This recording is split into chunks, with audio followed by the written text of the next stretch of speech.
Welcome back to the Citizen channel. Hope you all stay safe and well. And yes, during season 2025-26, we're doing something called Match Day. This is Match Day 3 we're looking at today, and we have to cheat a little bit sometimes because it doesn't always work out. So I've had to cheat just a little bit today as well. And I think Match Day 4, isn't quite the same format, but we'll talk about that later. Anyway, we're doing Match Day 3, and it's Brighton versus City as we come to the season 25-26. But we'll all look back at City versus Brighton because there's no corresponding game. We've never away, but we have played them at home, so we've cheated a little bit with this one. So this Match Day 3 is looking back at City versus Brighton. Season 1979-80, so 25th of August 1979-80. The good, the bad, and in between on this guy. So we've there was only one meeting between us. Then obviously, if we got beat, I'd do it. So if you watch Match Day 1 on Wolves, so there's no hiding behind the defeats. There's always lots of interesting stuff, of course, to talk about anyway. So that's what we're doing. This we're looking at a win today, so we're all right. So don't get too worried. There was a little bit of a change for me this season as well. Yes, it was my first season going to watch City as a married man. Yes, I married in July 1979, but work and life would affect my match goings on, if you like. Certainly away games at least, but that'll be much later. I was still going trotting along as a married man to Main Road. My good lady, or my ex-wife, she even came to a few with me when we first started going out together, but she sort of hung up her boots by season 79-80. So we're going to have a look at this City versus Brighton and their background as well. There's a bit of background to it all. The previous season, 78-79, it'd be 2 seasons, of course, since City were pipped by Liverpool for the title. But with the arrival of Allison back to work alongside Tony Buck, initially we could see that there was now a bit of a downward spiral that was evident every time one of our heroes left from the 70s. We ended up finishing the 1978-79 season at just 15th, and we'll talk more about Allison's effect on City as we go through this. On Match Day 1 and 2 of 79-80, it wasn't the greatest start for us. We drew 0-0 at Main Road against last year's second division champions, and according to most the media, the team of the 80s. It was dubbed. Of course, it was Crystal Palace in front of a very strong 40,681 crowd. I was there that day as well. The fans hadn't quite given up just yet anyway. But a 3-0 loss at Middlesbrough on Match Day 2 was not a great sign for us of a great season. Brighton themselves, under manager Alan Mullery, they were promoted the last season. They finished second to Crystal Palace, just a point behind that team of the 80s. And Terry Venables is Crystal Palace, of course. They spent $250,000 on a new defender called John Gregory. Yes, it rings a bell. And added a certain Stephen Foster as well, although I think he brought his own pack of headbands with him as well. Their Match Day 1 and 2 hadn't gone so well. It wasn't the easiest start from though, against 2 of last season's top 8 in Division 1. Well, they were hammered at the Goldstone Ground 4-0 by Arsenal in their opening game. It was 3-0 by half-time, but better in a 2-1 loss away at Villa Park in their second game. On to the day of the game, Allison as team manager and Tony Buck general manager. Swales was backing Allison, though we the fans were a little bit doubtful. $250,000 for some 17-year-old called Steve McKenzie. $750,000 for Michael Robinson. Of course, it would get a lot worse than that. With just 2 to raise the eyebrows on the terraces, as well as in the wider football world. To add to this, we had the sad news that finally Colin Bellard had decided to announce his retirement, not being able to get back to any sort of level that he was before. There's a serious injury, of course, but times were a-changing. Future City manager and all-round good egg, Brian Horton was the Brighton skipper this day as well. On to the game, and attendance a little bit down on day 1. 34,557. Still a good crowd. The City lineup: Joe Corrigan, he was aged 30 at the time. Tommy Booth, 29. Tommy Creighton, just 16. Ray Ranson, 19. Dragoslav Stepanovic, there we go, 30. Barry Siltman, 27. Colin Viljoen, 31. Paul Power, 25. Steve McKenzie, just 17. Mick Shannon, 30. He was actually down as Tony Henry on the team sheet. Michael Robinson, 21. And the average age of the City team that day was 25. So it would get younger over time. He was still getting rid of some of the older guys, Allison. As far as Brighton were concerned, it was as per the team sheet in the City programme. Eric Steele in goal, Marc Lawrenson, Andy Rollings, Gary Williams, John Gregory, Brian Horton, Jerry Ryan, Peter Sayer, Peter Ward, Peter O'Sullivan and Teddy Maybank. Over to the match report. This is taken from the Guardian newspaper on the following day. Allison fills City with running power. That was the title for this one. Of course, a link to Paul Power there. And despite the scoreline, the actual article said, and 2 excellent goals from City, Malcolm Allison's team of strangers are still trying to get to grips with his new tactics, and Alan Mullery's Brighton played like the strangers they are to the First Division. Brighton started the game as if they'd decided to settle for a point, playing 4 men in midfield and leaving Maybank and Ward to compete against the City back four and their Yugoslav sweeper Stepanovic. There was a distinct lack of cohesion between their 2 lines of players stretched across the park.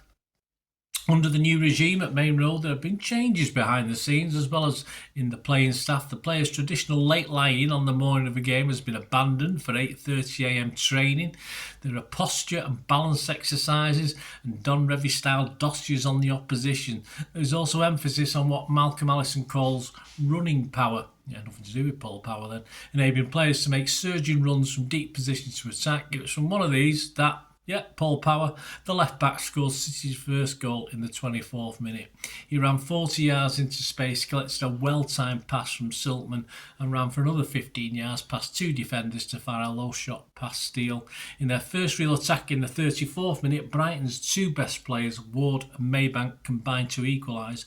Ward turned quick as a snake, and forced Corrigan to make a good save, but the keeper pounded the ball upwards and Maybank hurried in to head his second goal of the season. Mike Shannon, we shouldn't have said Mick really, he isn't like that, scored City's second goal. Shannon was dropped from the 2 opening games of the season because he made rude remarks about his manager's tactics.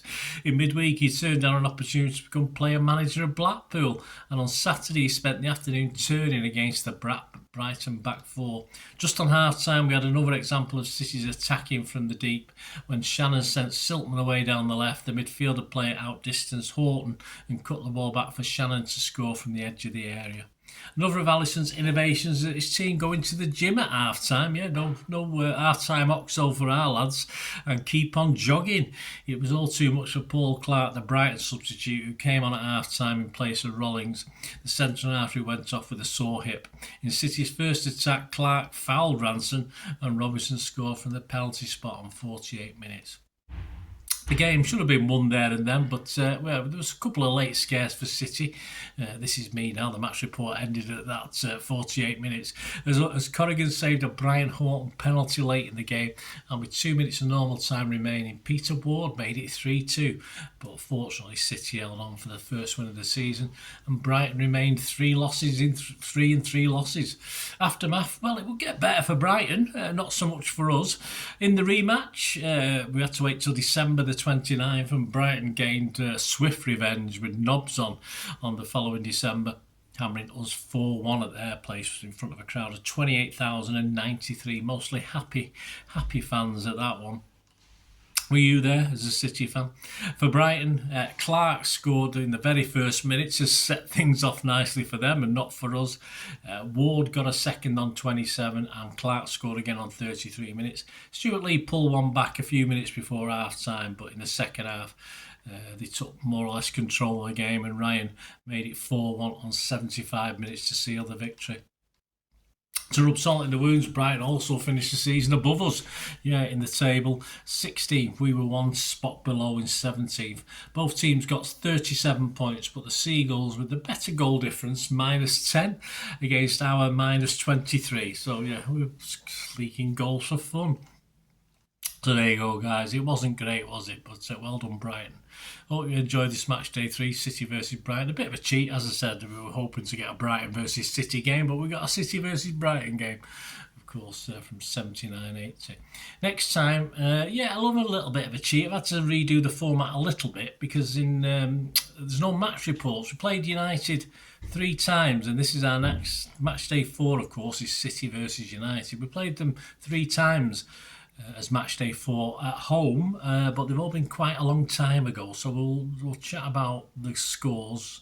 I think you're going from 1925, 26 times like this, and of course the latest was over 70 years ago. So we'll have a look at them anyway. There's 3 games to look at. We'll look at some of the scorers and what they've meant to City and United, etc. So I'll look at those in match day 4. So again, a slight change to format, but I'll have to keep doing this all season, so depending on the games. Right, before we go, I know some of you like this sort of little feature. What we do is just look at what was happening back in the UK in 1979, or in August 1979. Of course, Maggie was bedding in at number 10, taking those elocution lessons, so she could speak a bit less posher. We got a newer version of Britain's best-selling car, the Ford Cortina. I think it was a 5th or 6th iteration of that. Oddly, for the first time ever, actually, in 1966. There was a Batman movie that had never shown in the UK. For the first time, the BBC aired it. I think it had been shown in various ITV regions. For the first time in August 1979, we got to watch the original 1966 Batman movie, one of my favourite TV shows, Batman. And the film was good fun. I think that was one where did he have shark repellent spray and he was climbing up his leg? I think that was the Batman movie. I get confused. Anyway, it was on the BBC for the first time. Cliff Richard, yes, it's so funny how we don't talk anymore. There, that was top of the singles chart, and the best disco album in the world. Well, so they say. With various artists top the album charts. And at the UK cinema, can't go without looking at the cinema, can we? Moonraker, old Jimmy Bond, old James Bond's Moonraker. Roger Moore, of course, was 1979's most popular movie at the UK box office. There you go, guys. Hope you enjoyed this going back in time. Let me know your memories of that game, for instance, or that season. Interesting season, you say. It would get slightly worse and then better, then even worse.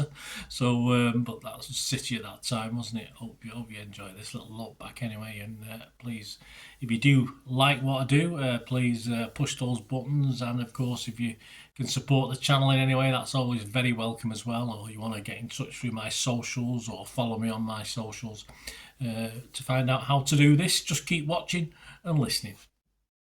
Thanks for that, guys. Hope you enjoyed the feature anyway, and please, if you can, give us a thumbs up, give us a like, that'd be wonderful. And if you're not already a subscriber, it'd be great if you could subscribe. It's absolutely free.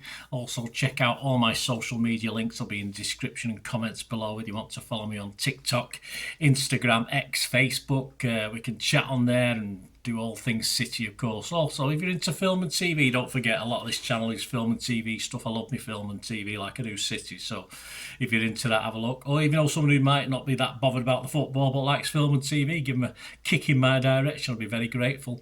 And special thanks as ever to supporters of the channel.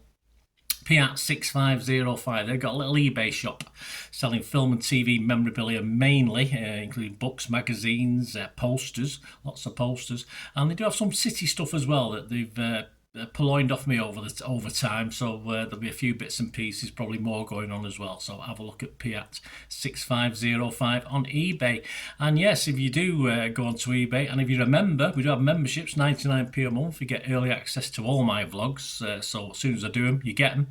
Sometimes it could be months before they're published generally, so a lot of the history stuff, so you have access. The membership gives you access to that. It gives you 10% extra off at Piat6505 if you want to buy any of that memorabilia.